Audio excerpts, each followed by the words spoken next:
Hey everybody, we are the Bad Pennies and we are back again. We are back one more time. What's happening? This is my friend Alan. I'm Sho. And we are here to help you negotiate a changing world. Yeah. Let's just put it that way. It's a changing world.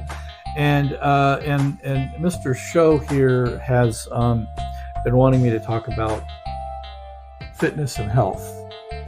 I think personal responsibility for your own body is important. Okay, all right. So good. So that's an interesting place to start. But what I'd like to start with is somewhere related, but a little bit different, which is the idea of well-being. Okay, there are three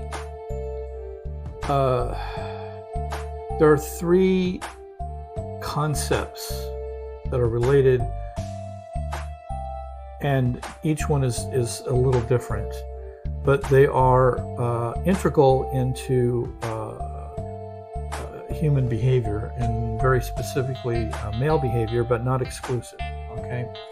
Not exclusive, and they also come into play in female behavior as well. But what I'm talking about here is the concepts of responsibilities, duties, and obligations, and you can measure your life by how well you have lived up to them or not, how you have surrendered to the duties, responsibilities, and obligations that you have in your life, and or not. Yeah. Duties, responsibilities, and obligations.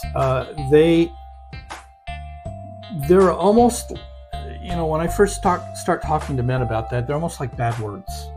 And they're not bad words. They're words that govern and define our character and our life in so many ways, yeah, right? I wouldn't think those are bad words. Well, yeah, but I mean, because, again, a duty means that you don't have an option. You don't have a choice. A responsibility means that you have to take things on that whether you want to or not. Obligations mean that you, from your sense of honor, have to give back for things that you receive.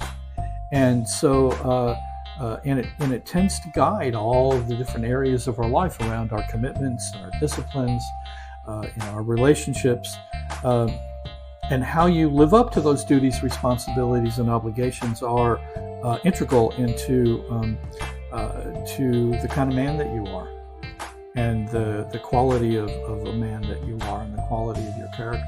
Good. So if we're going to talk about health and fitness, we're going to talk about that.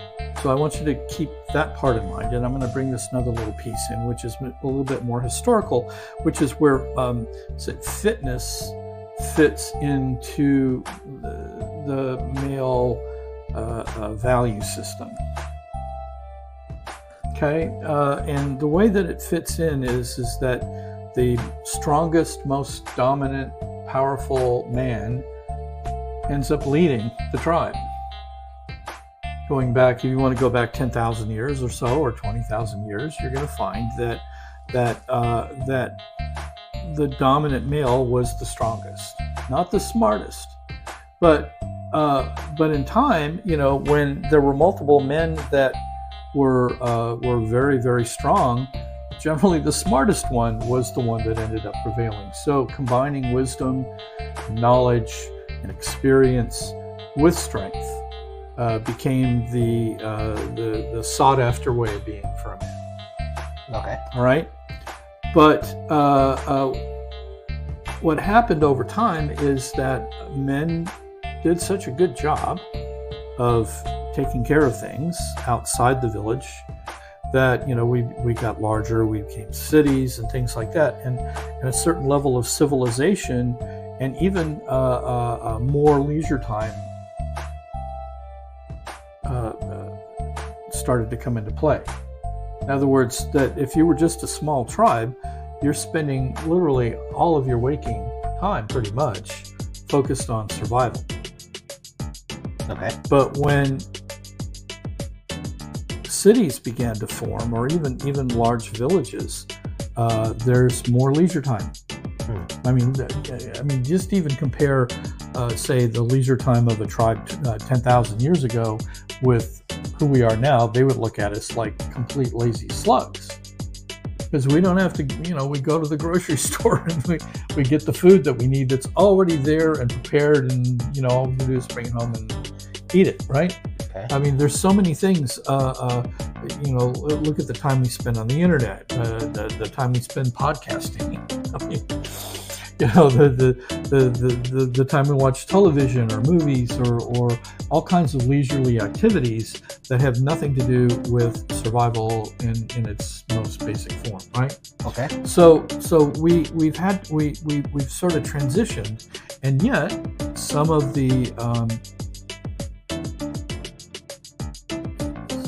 of what still fits into the hierarchy is strength and wisdom, both for men and women, actually. Yeah. Whether it's physical strength, which is not as needed as much now, or where it becomes more internal strength. But still, if you look at, I've been studying the Roman Empire. Very amazing. If you've never studied it, it's more than just having to learn Latin, right? It's looking at what was it that made them so successful, or at times when they failed, what was it that contributed to the failures? Whether it was politics, often politics, and jealousy. By the way, watch our jealousy thing. Jealousy, rivalry, actually caused a lot of downfall. Okay. Families killing other family members off in order to be able to be in charge. So, but they weren't often. The best man didn't become, or woman in some cases. In fact, some of the best women did run things even if they weren't the Caesar, right? Because they were so smart and so powerful and so cunning that they were able to run things and control things and influence things without having to be the designated one in charge. Just pulling the right strings. Right. So we can learn that knowledge and that drive to succeed supersedes today your physical ability to beat someone else up. Okay. Right. To kill and to eviscerate, which is not needed so much anymore. And when it is needed, we have militaries for that. We send men and women off to train to be able to do that. Yeah. And they develop themselves in a particular way. But it isn't necessarily the requirements to be a leader in today's world, right? The requirements are much more cerebral. Okay. And wisdom oriented. All right, that hopefully, although it's not always the case because we're seeing that happening right now, but hopefully, you want to follow someone that has your best interests in mind, right? It's not just the leader that wants to go their own direction. It's you want leaders who aren't unilateral in what they do. Right, that they're sympathetic to the needs of the society, of the tribe, or the country, for that matter, or the state, whatever it is. That they're not driven by their own personal ideologies, but by the needs of the people that they represent. And those are good leaders, by the way. That's what makes a good leader, even in a company or a corporation. So the need to be physically fit is not as important. It's become less important. Because if you look at some of our leaders, or at least, people that we call leaders, they're not very physically fit. Okay. They're just not. And if it was a requirement, they would be. But it's not a requirement anymore. And so we have to start looking at, in terms of, again, remember earlier on we talked about what's more important to men in general is finding what works. Not necessarily what's fair or what's right or wrong, but what works. We like things that work. And if it doesn't work, we're actually kind of not interested, right? So a working standpoint or failing standpoint, if you're looking at the whole fitness thing, it just being healthy enough to do the job has become more important than being fit. And again, from that does it work, does it not work standpoint, that's much more important than how healthy you are too. For men, we're more interested in how. Okay, well, let's put it this way: having a powerful, successful, fully expressed life is more important to a man than a healthy life. And I'm not just saying that. I'm saying that because that's the evidence that's out there right now. That's when we look at the world the way it is. That's what it's telling us. That's the evidence that's in front of us. So even with anything that we tell you, I'm not going to tell you to just believe it. I mean, you can if you want to, because I'm not going to tell you anything that I don't think is fully true. But go out and take a look at the world. I mean, that's where all this comes from anyway. It's just how the world is, and I'm coming back to where we started here with the duties, responsibilities, and obligations. But I just want to make sure you understand that what has become really important to men is the level at which they lived, not necessarily how long. And if you want to live long, it may be for a very particular reason, that your ability to serve more and be able to make a bigger difference the longer you live. But some of the human beings in our history that have made some of the largest impacts lived for a very short period of time. And you can't argue that they needed to live longer. They lived as long as they needed to live. And they did what they had to do in that very short, focused. I mean, look at what Mozart did to the world of music, and he died at 35. Okay, there's lots of stories like that where men and women who had massive impacts on the course of the world, but they only lived a short time. So so the information historically tells us that how long you live is not necessarily as important as the level at which you live. Now, that being said, okay, because there's always a dichotomy going on in the universe, that it is your responsibility and no one else's to take care of yourself. And if you don't, it's no one else's responsibility. It's not anyone else's fault that you didn't take care of yourself. It is your duty to do your best to take care of yourself, or choose not to. But you can't, again, then put it on anybody else that your health has failed or that you're not as strong as you should be, because the only way to do that is to take it on. It can be an obligation. I mean, look, as a parent, you may have an obligation to be around for your kids to grow up. And part of that obligation may mean that you have to take care of yourself, that you got to stay healthy and fit so that you're around for your kids to grow up and so that they have a father. Maybe being a grandfather is important to you. Well, then you want to live long enough to be a grandfather, and you want to be healthy enough to enjoy your grandkids. I mean, my grandparents had great grandkids. In fact, I was blessed to know both of my great grandparents. So, and what an incredible thing it was. And they did a great job taking care of themselves. They were healthy people all the way into their 90s. So, but again, it's a choice, and if you look at it as from a big picture standpoint, it's not as important to everyone at the same level. So you have to decide, is it important? Is being physically fit? There are certain jobs that require it. Like if you're an airplane pilot, you can't, let yourself totally go because you're going to fail your physical and they're going to take your license away. Right? There are standards to live up to. There are standards physically and health-wise and fitness-wise.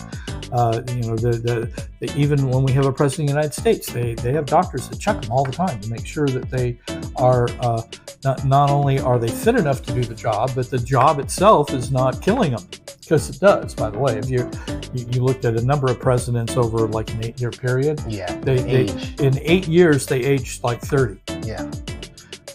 So and that's just the weight of the job. But going into it, they had to be fit enough to be able to survive, and do physically those 8 years. Obligation, out of duty and obligation. So it's your choice. It's a choice. It's great to be fit.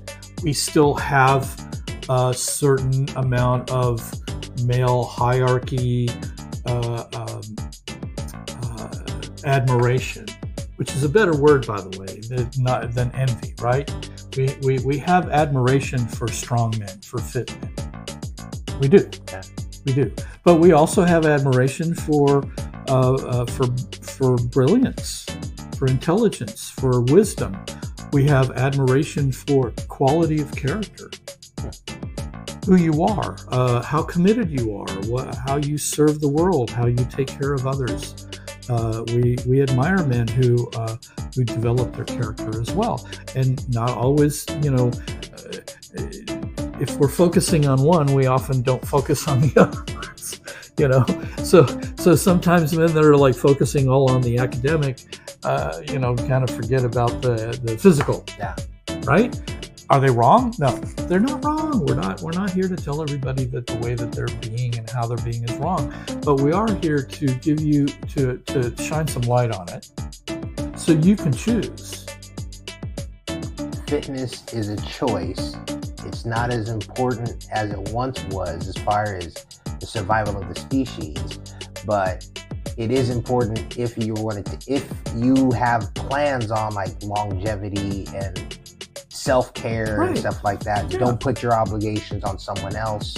Don't become someone else's responsibility. It isn't someone else's responsibility. It is yours. It's you taking your own life into your own hands. Yes, and your own health. And doesn't mean you can't get help.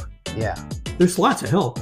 I mean, it's like you go online, and how many physical trainers are there? How many spiritual guides are there? How many nutritionists and on and on and on and on. I mean, it's not like you can't ever say there wasn't any help for me, right? The help is there. Even if you say, well, I didn't have the money. The truth is, there's a lot of help out there that doesn't cost money. So it's about how willing are you to take responsibility for it. Because when you do embrace it, and this, by the way, is applies to everything. We're just talking about fitness right now, right? Okay.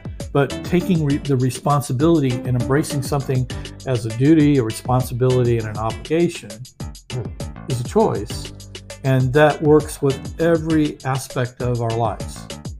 So, am I right by saying that what you're telling me right now is that fitness is only important if you make it important? Correct. Okay. And know why? Why? Yeah. Look, because I've heard kids say, "I wish whose father had died when they were young because they had a heart attack because they didn't take care of themselves, and I wish my dad was still around." Right? So, do you want to be that dad, or do you want to be the dad that's still around? Okay. Do you want to be able to continue to do, like for me, being healthy and living long means that I get to continue to do work like this, that I can get to continue to serve mankind in some particular way that I feel is important enough for me to keep myself healthy for. Wow. I did not expect us to go in that direction. I told you it wasn't going to go the way you wanted. Right? That was there though. Okay. All right. So you got it. Wisdom from Alan. Yeah, there you go.